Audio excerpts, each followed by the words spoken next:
Hello everybody and welcome back to my latest video. It's lovely to see you all there, and I hope you're all keeping well and minding yourselves, and I hope that I'm sharing some practical advice with you that you're able to use, especially at this time of isolation, as we're minding each other and ourselves and trying to keep busy but not too busy. And you know, it's nice to use this time as well to just kind of relax into things and do a bit of contemplating. And so with that in mind, I promised last week that I would do a bit on fruits. So I've gathered some different fruits here on the table. I feel like I'm having a bit of a Gillian McKeith moment here, and I'm going to just take you through some different ideas about them. So I have some bananas here, obviously, and what I've done is I've kind of got, as I'm sure you all have, some bananas lurking there that are overripe and that you want to know what to do with them. So apart from doing things like making banana bread and smoothies, that kind of thing, what you can do as well is you can take the skin off, chop them up and put them in the freezer in chunks, and then when they're frozen you can blitz it in your smoothie maker, your food processor, or even with a stick blender, and it turns into an instant ice cream. You can put a little bit of yogurt through it as you're blending it, or some people use buttermilk. Another thing to do is you can make pancakes, so you just mash them up and you can put a little bit of oat milk, I find very good. You can put a little spoonful of flour in there as well if you want, and then just cook them off in a pan with a tiny bit of butter or olive oil and over not too high heat. So that's another great way of using them up. And then obviously we have our good old bananas here that are going to ripen. And bananas get a lot of bad press, but it's perfectly good for most people. Very high in potassium, of course, and fibre. And you know, if you manage to eat 2 bananas a week, for the general population, that is perfectly fine. And of course they're so handy and quick. People find them very easy to bring with them, and they're portable.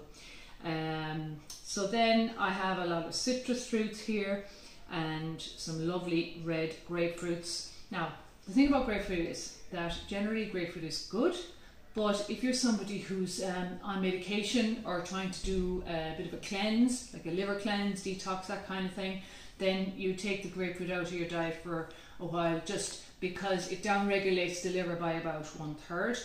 So you want the liver to be at its optimal to help if you're trying to detox and cleanse the bad stuff out of the body. So therefore you would remove the grapefruits. But as you can see, the red grapefruit there, it's got a lovely colour to it, and it's packed full of polyphenols. And polyphenols are also present in your other red berries like strawberries, raspberries, even your oranges, tomatoes, and they're very good for people with IBS. And it helps to reduce inflammation in the gut, which is basically what's causing pain, discomfort and cramping for people with IBS-like symptoms. Okay, so polyphenols, incorporate as many of those things into your diet as well. And there are polyphenols in some vegetables as well, and I can talk to you about those at another time. Other citrus fruits that we have, apart from the red grapefruit, would be your oranges, and oranges in general are fine, full of vitamin C, as we all know. And don't be afraid to eat a bit of the pith, because there's lots of antioxidants in the pith of all these citrus fruits, and the antioxidants are, their job is to go around the body, and they basically like a sweeping brush, and they sweep up all the dirt in our bodies. So you have to have your antioxidants there for that balance, for that nutrition balance. So lots of antioxidants equals lots of colour. That's a really easy way to remember it. And the same with your limes and your lemons. A lot of people think that lemons and limes are acidic. They're actually the opposite. In the body, they're alkalizing. So when somebody says to you, look, you should be drinking your hot water and lemon in the morning, that's why, because it's getting in there, it's alkalizing the body, and it's kick-starting the liver as well. So hot water and lemon in the morning is a great way to start the day, instead of caffeine or tea or coffee. You know, you can start off with a big mug of that in the morning, and then you can have your coffee or your tea later on. That's a really good boost to the system. And then what else do I have? Of course, people forget that tomatoes are actually a fruit, and You know, nowadays you can get these little handy little cherry ones of all different shapes and size and colour, and they're really handy as a little snack. I mean, I find them as sweet as any type of fruit, so they're very handy to have in the car if you're going along on a journey. And then the lovely big tomatoes as well.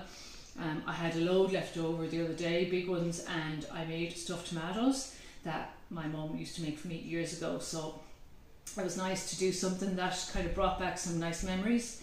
And I'm sure as we're all isolating and finding all these foods that we had packed away, that it's good to kind of find ways to use them up.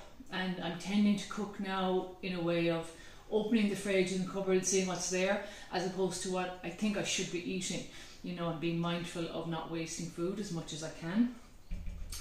Avocados are a fruit, the only fruit that contains fats, essential fatty acids. And going back to when I was talking about inflammation in the body, so avocados contain fats, those essential fatty acids, and they too reduce inflammation. So generally nutritionists will tell you to eat an average about 2 a week. It varies on what kind of diet you're doing, or if you like them or not. If you're somebody who's trying to get to like avocado, because you know it is a different type of texture, then it's good to do like mash them up. And I would mash them up and put them with some tomato, maybe a bit of yogurt through it, and kind of ease into it, or go half and half mashed avocado with hummus. It's another way to get into your diet. And people even use it as a dressing. Just blitz it up with some oil and mix it through your pasta or your lettuce leaves. That's another way of doing it. So yeah, 1 to 2 avocados a week if you can. Try and get into them. They're really, really good. Pineapple. Right, I'm always telling people to eat the pineapple. Not just because it is a lovely fruit, but also because it contains a thing called bromelain. And bromelain, again, anti-inflammatory. Inflammation will come up an awful lot if you're talking to a nutritionist.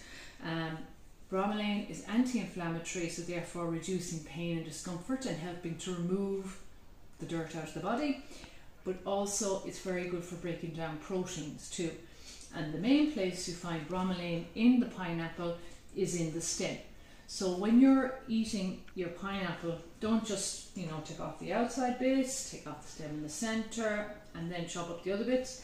What you want to do is take the top off, take the sides off, divide the main body of it into 4, and then put it down lengthways and slice it thinly. And that way you can actually eat the core, or of course use it in your smoothies as well. You'll get the bromelain out of it as well if you're putting the core through your smoothies. So yeah, get the core into your diet as well and get that bromelain.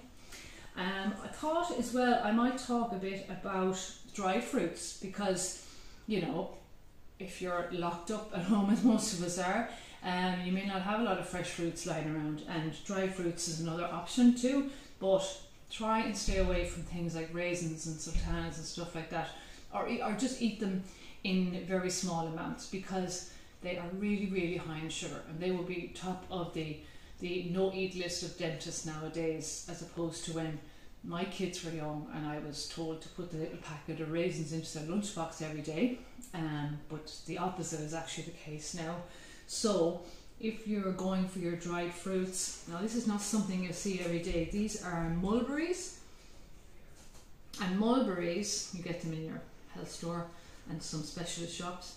And mulberries, if you could incorporate them through your granola and smoothies and porridge, mulberries are very good for heart health. So if you're somebody who's, you know, got blood pressure that's fluctuating or going quite high, or you've had an episode, then getting mulberries in there, and goji berries as well. I don't have any with me today, but I just thought I'd show you the mulberries. These are from New Naturals. And also as well, some apricots. Now these are both apricots, but these are unsulfured organic apricots, as opposed to the ones that you'll see in all the shops.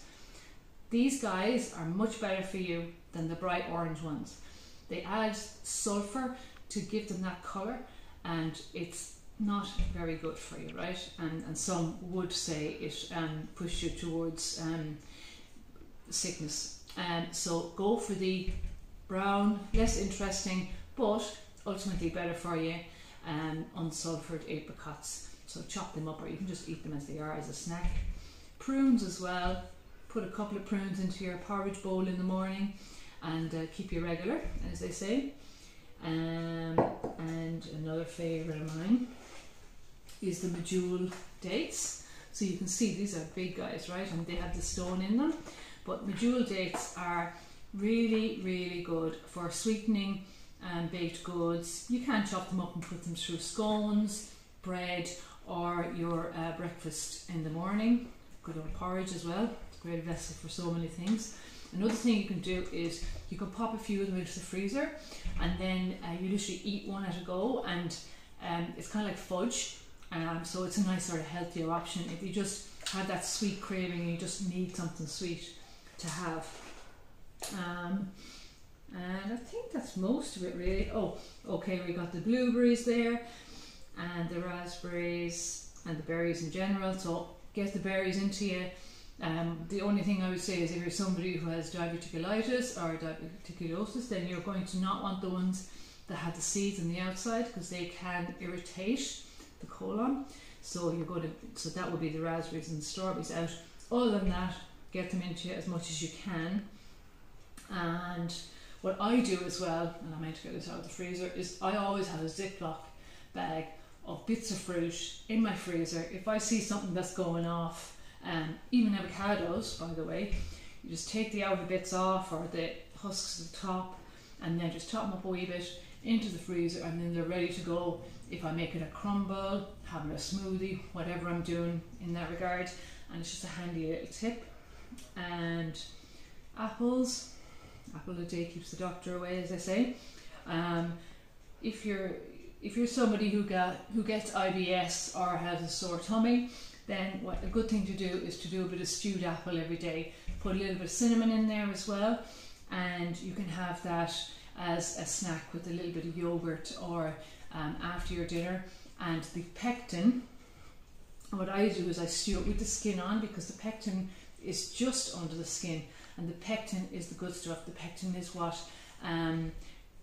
heals the tummy and brings down inflammation in the gut. So again, very good for somebody with IBS or digestive discomfort. But as I said, these are all very general tips and helpful hints. You know, they're not going to be for everybody, but for the majority of people, they are going to help you.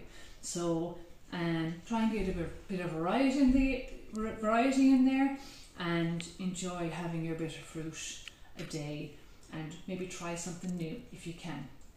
And that's it for today. Keep safe, subscribe to my channel, and follow me on Twitter at Tara Canning, and also my Instagram as well. And you all be safe out there, and thank you for watching.